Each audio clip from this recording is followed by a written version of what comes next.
দেখো আমার বোগানভিলিয়া গাছটায় কত কত ফুল এসেছে। এই 3টে ভ্যারাইটি হয়ে গেল। এই একটা,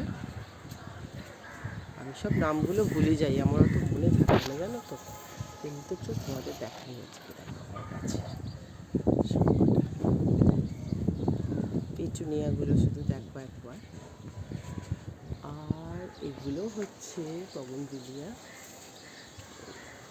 কত ফুল এসেছে দেখেছো, কেমন লাগছে তোমাদের?